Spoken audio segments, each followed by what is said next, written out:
Hello friends, কেমন আছো সকলে? আজকে আবার চলে এলাম আমার রান্নাবাটির ঘর যে পেজ রয়েছে সেখান থেকে একটা সুন্দর রেসিপি তোমাদের সাথে শেয়ার করতে। সেটা তো রান্নাবাটি ঘরে পাবে, আর লিপিকা গরু ঠাকুরতা বা লিপিস কিচেন ইউটিউব চ্যানেলে গেলেও তোমরা আমার এইসব ভিডিও ব্লগ যাই হোক দেখতে পাও।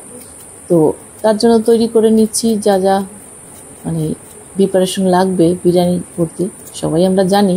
তো আলুগুলোকে আমি ছুলে নিচ্ছি, ছুলে কেটে সিদ্ধ করে নিয়ে আমি এগুলোকে ভেজে নেব। আলুটা আমি সবসময় একটু হালকা জল ফেলে সিদ্ধ করে তারপরে রান্নায় দিয়েছি, যে কোনো রান্নায়। এদিকে ভাতটা বসিয়ে দিলাম বাসমতি রাইসের, আর এর মধ্যে আমি দিয়ে দিলাম নুন, গোটা গরম মশলা, তারপরে চিনি, তারপরে চলে গেল আমার গোলাপ জল, কেওড়া জল। আমার বলছি যে কারণ এগুলো আমাদের প্রোডাকশন হাউস, যেটা আমাদের যে কোম্পানি SPW, তাই দেখাচ্ছি তোমাদের আবার বোতলগুলো। তো সেখানকারই প্রোডাকশন হাউসেরই আমাদের এই গোলাপ জল, কেওড়া জল এগুলোও দিয়ে দিলাম একসাথে। নুন, চিনি, গোটা গরম মশলা, একটু তেলও দিই। তো সেদিন ভুলে গেছিলাম। দেখো, আমার রান্না করতে করতে এই জানলা থেকে বাইরের দৃশ্যটা ভীষণ সুন্দর দেখা যায়। আগে জানো তো, যখন রান্না করতাম তখন ভাতটা হয়েও গেল, তখন আমি কিচ্ছু দেখতে পেতাম না, কারণ আমার পুরনো রান্নাঘর ছিল এমন জায়গায় একদম পেছন দিকে ঘরের।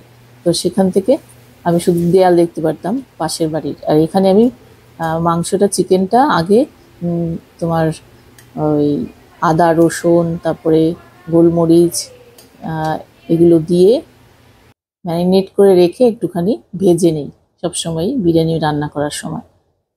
ভেজে নিয়ে একটু ঘি দিয়ে, গোটা গরম মশলা দিয়ে, এটাকে নুনও দিয়েছিলাম, দিয়ে জলটাকে একদম শুকিয়ে নিই। আর দেখো, রান্না করতে করতে আমি ছুটে যাই, ওই যে তেজপাতা গাছটা রয়েছে ওখান থেকে যখনই তেজপাতা দরকার হয় ওখান থেকে নিয়ে আসি।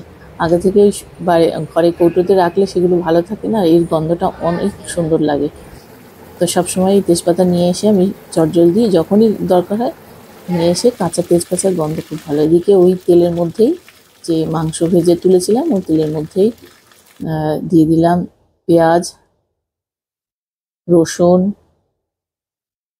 তার আগে শাহি জিরা দিয়েছিলাম, দিয়ে মশলাগুলোকে ভালো করে কষিয়ে নিয়েছি। রসুন পড়লো, পেঁয়াজ পড়লো, আদা পড়েছে খুব সম্ভবত, না এই আদা দিচ্ছি। তো বিরিয়ানি সবাই মোটামুটি আমরা ঘরে তৈরি করে খাই, এটা খুব বেশি বলার কিছু নেই। নুন পড়ে গেল, শুকনো লঙ্কা গুঁড়ো, জিরে, ধনে দেবো একটু, এবার ধনে পড়ে গেল। সব মশলাগুলোকে কষিয়ে নিয়ে ভাজা যে চিকেনটা রয়েছে সেটা এর মধ্যে দিয়ে দেবো। একটু ঘিও দিয়ে দিচ্ছি। আমি যতটা পারি কম তেল আর ঘি এখন ইউজ করি, আগে একটু বেশি পড়তো, এখন অনেকটা কমে গেছে আমার। আমি সাধারণত বাইরে থেকে বিরিয়ানি টিরিয়ানি খুব কম কিনে খাই, বাড়িতেই তৈরি করি, অনেকেই জানো সেটা, আর পছন্দও করে সবাই। এক এক সময় এক একজনে খেয়ে বলে তুমি একটা কি বলে কিচেন, ক্লাউড কিচেন করতে পারো।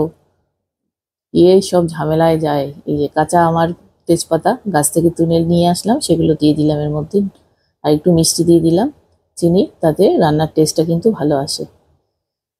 সব দিয়ে ভালো করে আরও কষিয়ে নিচ্ছি। আর তার মধ্যে আমি একটা মশলা তৈরি করে রাখছি। মশলা বলতে দই, টক দই, তার মধ্যে আমন্ড, কাজু বাদাম আর পোস্ত, এটা দিয়ে একটা পেস্ট তৈরি করে রেখেছি।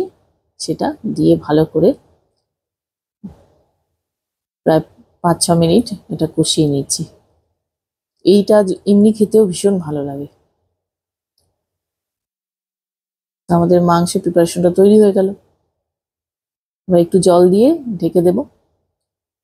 জলটা কিন্তু আমি উষ্ণ গরম জল করে দিয়েছি, এখানে ঠান্ডা জল দিলে মাংসটা ভালো সিদ্ধ হয় না। আর জানো তো, একটা জিনিস আমি দেখেছি, মাংস সবসময় ফ্রিজে একদিন আগে রেখে দেবে, সেই মাংসটা রান্না করলে একদম ছিবড়ে হয় না, ভীষণ সফট হয়। তারপর ঢেকে দিলাম, এদিকে মাংসটা হয়ে গেল। আর কিছু কাঁচা লঙ্কা চিড়ে দিলাম, একটু ঘি, আর একটু গরম মশলা, যেটা আমার বাড়িতে তৈরি করে রাখি, সেই গরম মশলা দিয়ে ব্যাস। এদিকে বেরেস্তা, যেটা পেঁয়াজ ভাজা আমার লাগবে বিরিয়ানিতে, সেটাও ভেজে নিলাম পাশে।